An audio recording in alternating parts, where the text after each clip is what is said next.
It is time to talk about Miami like one of the SEC elites because that is how it purported itself last year.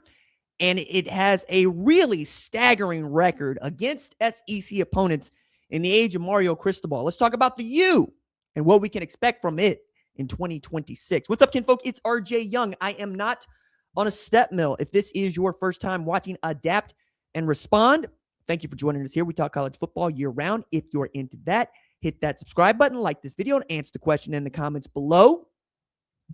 What do you think about Mario Cristobal's Miami playing like an SEC program here of late? And there are a few statistics that are kind of staggering that make this point.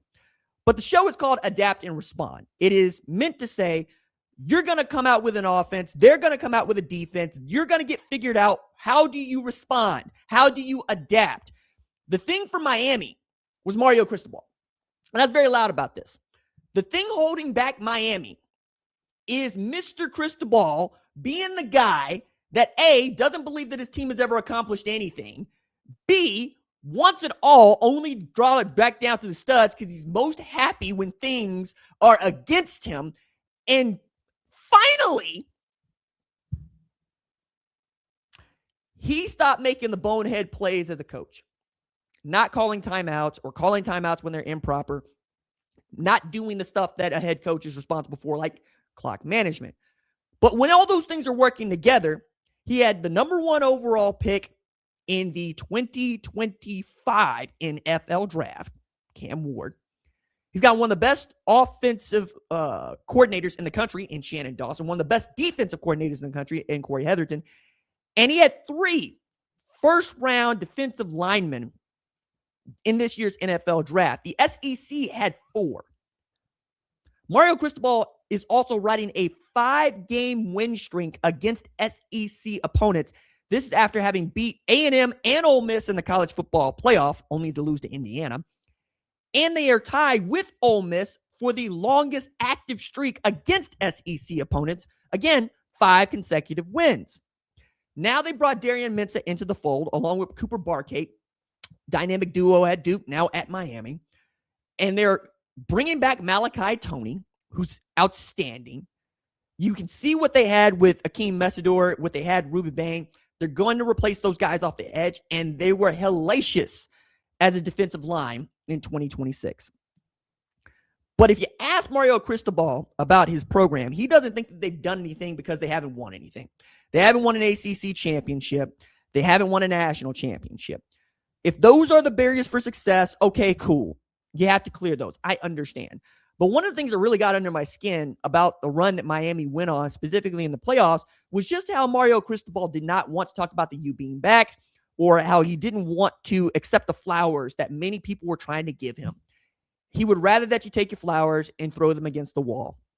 He would rather that you tell him and his team that they're nobody and they've done nothing and they suck. There are some of us that will do that, right?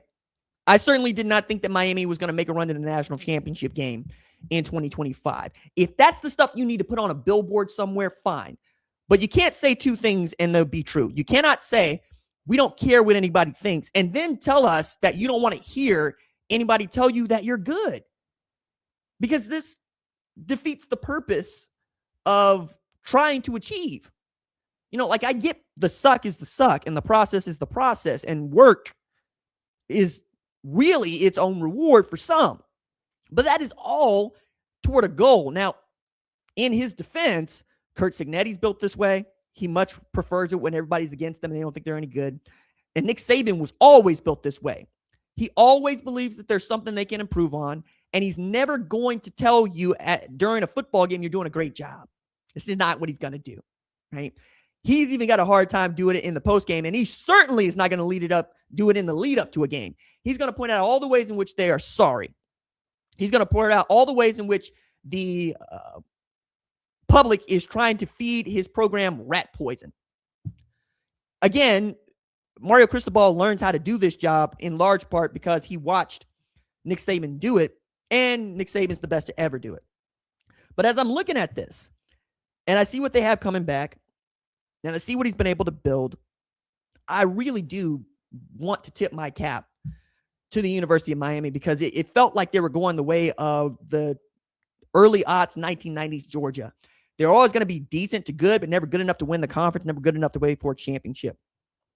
And not only they get good enough to play for a championship in 2025, they got to play for the national championship at home. And that might be the worst part about losing that game altogether, is that you had it in front of your home fans. Now, it's a small stadium, which meant that ticket prices went through the roof, and you were boxed out by the largest living alumni base in America in Indiana. So it's really difficult to get the private school Miami alumni to pony up when they just don't have that many. But as I'm thinking about what it could be with Barcade, what it could be with Tony, what it could be with Mensa, especially if they're able to run the ball with Mark Fletcher, I mean, you're going to have opportunities once again to get back to not just the college football playoff, but to win the ACC championship. And if you're looking at how he has turned out prospects, both at Oregon and at Miami, there's not a whole lot you can get upset about. It's more that Mario Cristobal, who's forever an offensive lineman, doesn't like to hear any of this. And that's always going to drive me up a wall, because one of the things that I always try to do, especially when I have these conversations with kiddos via text or FaceTime, is my job is to remind them just how good they are. I see myself in many respects as the commissioner of presentation in college football. I get this from what used to be a job at the New York Times, vice president of presentation. Mostly your job is to go around to people that worked at the New York Times, which for journalists, whether you like it or not, is like Valhalla. Like that's the place we're all trying to get to when we start out, right? It's tenure is what it used to be. It's not anymore, but it used to be. And his job was to go around reminding everybody that they deserve to be here, that they are one of the best at what they do, because imposter syndrome can be real, right? And I think that is what I want for his players. I remind them, no, kiddo, you run a 4.4. You got hands the size of frying pans. You catch anything that comes your way. Or you could throw a football over them mountains. You deserve everything that's coming your way. And when they wear it that way, it shows. I always say this: adversity will find you. You ain't got to go looking for it. Our job is to lift them up, because Lord knows they're going to find ways to bring themselves down. And I believe that about Mario Cristobal too. So if nothing else, one of the best at what you do, Mario. You're damn good at this. And I think embracing that is only going to make you stronger.